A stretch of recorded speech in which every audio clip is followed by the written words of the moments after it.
నమస్తే, welcome to Leo. మనతో ఉన్నారు సీనియర్ జర్నలిస్ట్ హేమసుందర్ గారు. సార్ నమస్తే. నమస్తే అండి. సార్, అల్లు అర్జున్ అనగానే ఐకానిక్ స్టార్ అని చెప్పేసి అంటూ ఉంటారు. అయితే ఈ మధ్య వచ్చినటువంటి ఒక పుష్ప కావచ్చు, పుష్ప 2తో కావచ్చు, నేషనల్ స్టార్ అయిపోయారని చెప్పుకోవాలి. అదే ఎక్కడ తగ్గేదేలే అని చెప్పేసి నా మేనరిజం కూడా చిన్న పిల్లవాడికి కూడా అలవాటు అయిపోయింది. ఇప్పుడు దాని పొలిటికల్ కూడా చాలా రకాలుగా వాడుతూ వస్తున్నారు. కాకపోతే కొంత యాటిట్యూడ్ ఏమైనా పెరిగిందా అనేటువంటి ఒక కొంత డౌట్లు కూడా వస్తున్నాయి. మొత్తానికి అల్లు అర్జున్ గారు కలవాలి అంటే ఈ ఆంక్షలు ఉన్నాయని చెప్పి కొన్ని వార్తలు వస్తున్నాయి. ఏంటి ఆంక్షలు అంటే ఏం చెప్తారు మీరు? ఆంక్షలు ఏంటో చెప్తే నేను చెప్తా. ఇప్పుడు ఆయనకన్నా మంచి డ్రెస్ వేసి రాకూడదని, లేకపోతే రకరకాల ఇట్లాంటివన్నీ వస్తూ ఉంటాయి. కళ్ళలో కళ్ళు పెట్టి చూడకూడదు, ఐ కాంటాక్ట్ ఉండకూడదట, ఇట్లాంటివన్నీ ఉండకూడదట అని చెప్పి అది మొత్తానికి అది వైరల్ అవుతుంది టాపిక్. అయితే నేను చెప్పేది ఏంటంటే, అల్లు అర్జున్ గారు వచ్చిన ఇవంతా కొంత చాలా వరకు సొల్లే ఉంది, నిజం కాకపోవచ్చు అది అంతా. అంటే గతంలో నేను ఇంటర్వ్యూ చేసి ఉన్నాను కాబట్టి నాకు తెలుసు.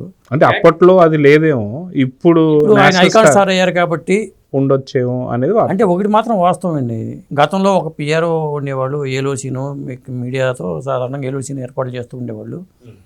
ఇప్పుడు మడూరి మధు అని, ఏలోసీన్ అని ఒక టీం ఉంది. ఇప్పుడు చాలామంది హీరోలు టీం మెయింటైన్ చేస్తున్నారు, సోషల్ మీడియా టీమ్స్ అని పేరుతో, డిజిటల్ పిఆర్ఓ అని చెప్పి ఇట్లా రకరకాల పిఆర్ఓ పేర్లతో ఒక టీంని మెయింటైన్ చేస్తున్నారు అన్నమాట వాస్తవం.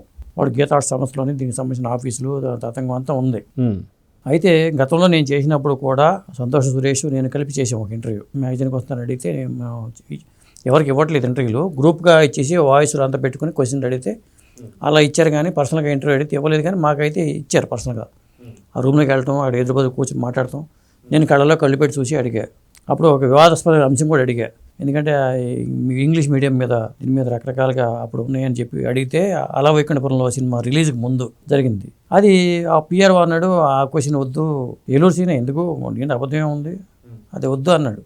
కానీ అల్లు అర్జున్ నేను చెప్తే ఈ ప్రశ్న సమాధానం నేను చెప్తా అన్నాడు ఆయన. అంటే ఏపీలో ఇంగ్లీష్ మీడియం సంబంధించిన స్కూళ్ళల్లో పెట్టాలా వద్దా, తెలుగు మీడియం ఇలాంటి జరుగుతున్నప్పుడు టాపిక్ వచ్చినప్పుడు ఈ క్వశ్చన్ నేను అడిగితే నేను చెప్తాను ఆ సమాధానం చెప్పాడు మొత్తానికి. అంటే కొంత వివాదం ఎందుకు మనకు ఉద్దేశంతోనే పిఆర్ఓ వారించబోతే, కానీ ఆ ప్రశ్నకి సమాధానం చెప్తానని తీసేసిన ప్రశ్నలు అంటే ఏమి లేవు, అన్నీ కొన్ని అడిగాను, దానికన్నిటి సమాధానం చెప్పాడు ఆయన. అప్పుడు లేదు మరి ఇది ఇప్పుడు కొత్తగా మరి ఇవన్నీ వచ్చినాయేమో నాకు తెలియదు, ఈ మధ్యకాలం నేను చేయలే. అలా వైకుంఠపురంలో వచ్చి దగ్గరగా 4 ఏళ్ళు 5-6 ఏళ్ళు అవుతుంది. అంటే పుష్ప తర్వాతే ఈ తగ్గేదేలే మేనరిజం బాగా అలవాటైందని చెప్పేసి. అంటే పాత్రలో పరకాయ ప్రవేశం చేశారు కాబట్టి బహుశా అది పాత్ర కూడా ఆయన వదలట్లేదేమో అనిపిస్తుంది నాకైతే. ఇప్పుడు ఈ వార్తలు వస్తున్నాయి కాబట్టి అట్లా వస్తున్నాయి అనిపిస్తుంది. ఎందుకంటే అతను తగ్గి ఉన్న రోజులు చాలా చూశాను నేను సెట్స్లో, ఎలా ఉంటాడు ఈయన పలానా వారసత్వం వస్తుంది కానీ ఉన్నప్పుడు. అప్పుడు లేదు అది, నేను గతంలో కూడా వీడియోలో కూడా చెప్పాను నేను, అప్పుడు లేదు. ఇప్పుడు నేను కలిసిందే లేదు, నేను ఇంటర్వ్యూ చేసిందే లేదు. కాబట్టి ఒకవేళ మళ్ళీ ఏమైనా పిలిచి వాళ్ళు మీరు నేను నిజంగా అలా ఉన్నాను లేదు ఆయన పిలిస్తే వాళ్ళు నేను వెళ్ళి చేయడానికి నేను రెడీనే. అల్లు అర్జున్ని కళ్ళలో కళ్ళు పెట్టి చూసి క్వశ్చన్లు అడుగుతాను, ఏం చెప్తారో చూద్దాం. కళ్ళ వద్దంటారా, ఆయనకన్నా మంచి డ్రెస్ మీరు వేసుకుని వెళ్తా అంటారు. మంచి డ్రెస్ వేసుకెళ్తాను, అంత నాకు అసలు అలవాట్లేదు మంచి డ్రెస్సులు జనరల్గా, బహుశా నాకు అందుకే ఇంటర్వ్యూ ఇచ్చారేమో. అయితే వాస్తవానికి ఏంటంటే ఇంత పెద్ద వివాదం అవుతూ నిజంగా అల్లు అర్జున్ గురించి ఇంత పెద్ద టాపిక్ నడుస్తున్నప్పుడు అయినా సరే, నిజంగా అలాంటి యాటిట్యూడ్ తనకు లేదు అనుకున్నప్పుడు వాస్తవానికి ఇదంతా చాలా పెద్ద ట్రెండ్ అవుతుంది. సో కనీసం సింగిల్ బైట్ అయినా సరే ఆయన ఇస్తే బాగుండు అని చెప్పేసి చాలామంది అనుకుంటున్నారు. ఆయన ఇవ్వడం లేదు అంటే మౌనం అర్ధాంగీకారమా అని కూడా అంటున్నారు. మీరేమంటారు? అంటే ఒకటండి, ఇక్కడ 2 విషయాలు ఉంటాయి. హీరో ఎదుగుతున్నప్పుడు వాళ్ళ కళ్ళు నెతికెక్కేస్తున్నాయి అనే భావన వీళ్ళకి కూడా క్రియేట్ అవుతుంది. ఎందుకంటే వాళ్ళ బిహేవియర్లో కానీ కొంత మార్పు వస్తుంది, బాడీ లాంగ్వేజ్లో కూడా చాలా మార్పు వచ్చేస్తుంది. సక్సెస్ వచ్చినప్పుడు ఆటోమేటిక్గా ఎవరికైనా వస్తుంది. సక్సెస్ అయినప్పుడు వంగి ఉండేవాళ్ళు కూడా ఒకసారి సక్సెస్ రాగానే వాళ్ళు ఆ యాటిట్యూడ్ చూపిస్తూ ఉంటారు. మనం యాటిట్యూడ్ చూపించకూడదు, మనం ఒదిగి ఉండాలి అని కొంతమంది రియలైజ్ అవుతూ ఉంటారు. ఇది నాకు వచ్చేసింది యాటిట్యూడ్, నేను మార్చుకోవాలి అనుకుంటా. చిరంజీవి గారిలో అది నేను గమనించా. ఎంత ఎదిగినా కానీ ఆయన యాటిట్యూడ్ చూపించే తత్వం ఉండదు, ఫ్రెండ్లీగా ఉంటారు అందరితో కూడా. అలా యాటిట్యూడ్ చూపిస్తున్న భావన కొంతమంది విజయ్ దేవరకొండ విషయంలో అట్లా వచ్చినప్పుడు కూడా ఆయన కూడా తగ్గి యాటిట్యూడ్ లేదనే విషయంలో కొంత ఆ సురేష్ కవిరి అనే వ్యక్తితో ఎప్పుడు రాసిన వార్తల విషయాలు కూడా ప్రస్తావించడం అనేది అది కూడా చూశాను నేను. కాబట్టి ఎక్కువ కాలం ఉండదు ఇది, తర్వాత రియలైజ్ అవుతారు. మీ అన్న మీకు యాటిట్యూడ్ చూపిస్తున్నారన్న, మీ బిహేవియర్ మార్చుకోవాలంటే నిజమా నేను ఖచ్చితంగా మార్చుకుంటాను అని అంటారు. ఎందుకంటే అది రేపు పొద్దున వాళ్ళు కెరీర్ మీద ఎఫెక్ట్ పడుతుంది, చూపకూడదు కూడా. అది అయితే రానున్నటువంటి ఒక సినిమా అట్లీతో రాబోతుంది, అది ఇంకా హాలీవుడ్ రేంజ్ లో ఉండబోతుంది. సో కాబట్టి తగ్గేదేలే కాస్త అస్సలు తగ్గేదేలే కాబోతుందని కూడా కొత్త వార్తలు అయితే వస్తున్నాయి. సో రానున్న నేషనల్ నుంచి ఇంటర్నేషనల్ వైపు వెళ్తున్నాడు.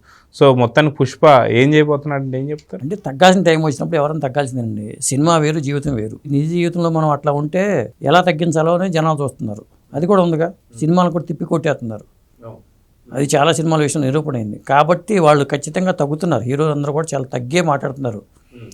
కాకపోతే కొన్ని చిన్న సినిమాల వాళ్ళు ఏం చేస్తారంటే వైరల్ అవడం కోసం ఏదో కాంట్రవర్సీస్ సంబంధించిన మాట్లాడటం కానీ దాన్ని వైరల్ అవడం కోసం చేసుకుంటున్నారు తప్పితే పెద్దవాళ్ళకి పెద్ద సినిమాలకు అవసరం లేదు. ఖచ్చితంగా ఇప్పుడు అల్లు అర్జున్ ఆ స్థాయి దాటి వెళ్ళిపోయాడు, ముందుకు వెళ్ళిపోయాడు. కాబట్టి వాళ్ళకి అవసరం లేదు. జనరల్గా పబ్లిసిటీ కోసం జిమ్మికలు చేసిన అవసరం కూడా లేదు. అదే అండి. సో అది కాకుండా మనం చూసుకుంటే గీతా ఆర్ట్స్ ఎప్పుడో ఉన్నటువంటి ఒక సంస్థ ఇప్పుడు ఇంతకాలం తర్వాత ఇప్పుడు అల్లు అర్జున్ చేతికి కూడా రాబోతుంది అంటున్నారు.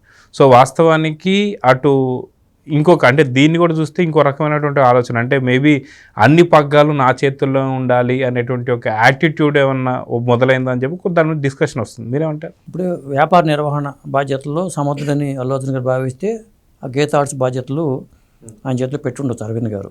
ఎందుకంటే అంతకాలం ఆయన మోస్తారు బాధ్యతలు. ఆయనకున్న మరి మిగతా ముగ్గురు కొడుకుల్లో బాబీ అని ఆయన అంత యాక్టివ్గా ఆయన వ్యవహారం వేరే వ్యవహారాలు అప్పచెప్పి ఉండొచ్చు. సినిమాలు కూడా చేశారు ఆయన. శిరీష్ మనకు తెలిసిందే, ఒక పక్క సినిమాలు చేస్తుంటారు. అది ఈ ముగ్గురులో ఎవరు సముద్రం అనుకున్నప్పుడు రాజుగారు కూడా ముగ్గురు కొడుకులు ఉంటే ఎవరికి ఇవ్వాలి, రాజుగారు కూడా ఎవరికి ఇవ్వాలి, ఎవరు సముద్రాన్ని ఆలోచిస్తారు. పరీక్షలు పెట్టి మరీ బాధ్యతలు అప్పచెప్తారు. అంత పెద్ద సంస్థలని సమర్థంగా నిర్వహించక సత్తా అల్లు అర్జున్కి ఉందని ఆయన భావించి ఉండొచ్చు. ఎందుకంటే వాళ్ళు అల్లు స్టూడియోస్ని కడుతున్నారు. పక్కన డాల్బీ సిస్టంతో ఫస్ట్ టైం హైదరాబాద్లో ఒక థియేటర్ కన్స్ట్రక్షన్ వస్తుంది, పూర్తిగా వస్తుంది. మరి GA3 అని ఆ థియేటర్లో డిస్ట్రిబ్యూషన్ వ్యవహారాల్లో అవి ఉన్నాయి. ఒక పెద్ద సామ్రాజ్యం ఏర్పడిపోయింది. అంటే అల్లు అర్జున్ ఒక పక్క సినిమాలు చేస్తూనే వ్యాపార నిర్వహణ పరంగా కూడా తన విస్తరించుకుంటూ వచ్చారు. మరి ఇక్కడ మరి సత్యం థియేటర్ కాస్త అప్పుడు ట్రిపుల్ ఏ కింద మారిపోయింది. కాబట్టి ఇన్ని రకాలైన మార్పులు అయితే కనిపిస్తున్నాయి. హీరోల్లో ఈ తరహాలో మల్టిప్లై చేసుకోవడం అనేది అల్లు అర్జున్లో సమర్థంగా నిర్వహించగలుగుతున్నప్పుడు అరవింద్ గారు అప్పచెప్పి ఉండొచ్చు. ప్రస్తుతానికైతే ఆయన బాధ్యతలు అప్పచెప్పేశారంటున్నారు. తోడుగా మరి చిరంజీవి గారు తోడు డాక్టర్ వెంకటేశ్వర గారు వాళ్ళ అమ్మాయి విద్య కూడా ఈ వ్యవహారాలు కూడా వస్తున్నారు అల్లు అర్జున్కి తోడుగా అని చెప్పి మాట అయితే ఉందండి. వాస్తవానికి మెగాస్టార్ ఫ్యామిలీ వల్లే ఇప్పుడు అల్లు అర్జున్ కావచ్చు, శిరీష్ కావచ్చు, వీళ్ళందరూ సినిమాలోకి వచ్చారు. గతంలో ఆయనకు సంబంధించిన ఒక ఆడియో లాంచ్లో చెప్పారు, ఎవరు వచ్చినా సరే మెగాస్టార్ గారు వేసినటువంటి ఒక బాట పైనే మేము అందరం నడుస్తున్నాం. అలా ఎవరు అది ఎప్పుడు ఉండదండి. అది మీరు అనుకుంటున్నారు కానీ ఎప్పుడు ఉండదు. ఇప్పుడు ఓడ దాటే వరకు వాడమల్లయ్య, వాడ దాటిన తర్వాత బోడి మల్లయ్య అనే సామెతలు ఎప్పుడూ ఉండవు. వాళ్ళు ఏమనుకుంటే తెలుసా, అసలు మెగాస్టార్ అంటే అల్లు అర్జున్ ఈ మాటని ఇప్పుడు నా దగ్గరకు వస్తే మెగాస్టార్ అనేటువంటి ఒక క్వశ్చన్ అడగొద్దు అనేటువంటి ఒక పాయింట్ కూడా ఇప్పుడు లేవదీస్తున్నారు. ఏమంటారు? నేను చెప్పేది అదే. ఇప్పుడు చిరంజీవి గారు పైకి రావడానికి మేమే కారణం వీళ్ళు అనుకోవచ్చు. మా అండదండ లేకపోతే ఆయన అసలు జీరో నుంచి వచ్చిన వ్యక్తి, మా అండదండ లేకపోతే ఆయన మెగాస్టార్ అయ్యేవాళ్ళ, మా నాన్నగారు బ్రెయిన్ పని చేయబట్టి ఆయన మెగాస్టార్ అయ్యారనే భావన వీళ్ళకి ఉండొచ్చు. అది ఉంటుంది ఎప్పుడు కూడా, బయటికి వ్యక్తం చేయకపోవచ్చు. ఎవరికైనా ఉంటుంది. ఇప్పుడు ఎవరికైనా ఈ భావనలో వాళ్ళు ఉంటారు. అటుపక్క ఏమనుకుంటారు, ఆయన కష్టపడి పైకి వచ్చారు, స్వయంకృత పైకి వచ్చారు అనేది నేను కూడా అట్లా వచ్చాననే భావన ఆయనకే ఉంటుంది. ఎందుకంటే కృతజ్ఞతా భావాలు కొన్ని ఉంటాయి. కానీ కష్టపడి పైకి వచ్చినప్పుడు అక్కినేని నాగేశ్వరరావు గారు దేవుణ్ణి నమ్మరు. ఎందుకు నమ్మరు? నా స్వయంకృతితో నేను పైకి వచ్చినప్పుడు నేను దేవుణ్ణి ఎందుకు నమ్మాలి అనేది ఆయన భావన. అంతే కదా, ఎవరికో ఇండివిజువాలిటీ వాళ్ళకు ఉంటుంది. దేవుణ్ణి నమ్మని పరిస్థితి ఎందుకు వస్తుందంటే నా కష్టంతో నేను పైకి వచ్చా, నాకు దేవుడు ఇవ్వటం అనే భావన అక్కినేని నాగేశ్వరరావు గారికి ఉండొచ్చు. రేపు చిరంజీవి గారు కూడా ఇదే ఉంటుంది. నా కష్టము, నా టాలెంటు, నా ఫైట్స్, నా డ్యాన్సులు నన్ను ఇవి తీసుకొచ్చి నేను నమ్ముతారు ఆయన. అది ఎవరికి ఉండేది వాళ్ళకు ఉంటుంది. సో చూద్దాం సార్, మొత్తానికి తగ్గేదేలే అని చెప్పేసి అంటున్నటువంటి ఒక అల్లు అర్జున్ కూడా ఖచ్చితంగా అస్సలు తగ్గేదేలే అని చెప్పి స్థాయికి వెళ్ళిపోతున్నాడా? సో చూద్దాం మరి ఏం జరగబోతుందో. నమస్తే సార్. నమస్తే.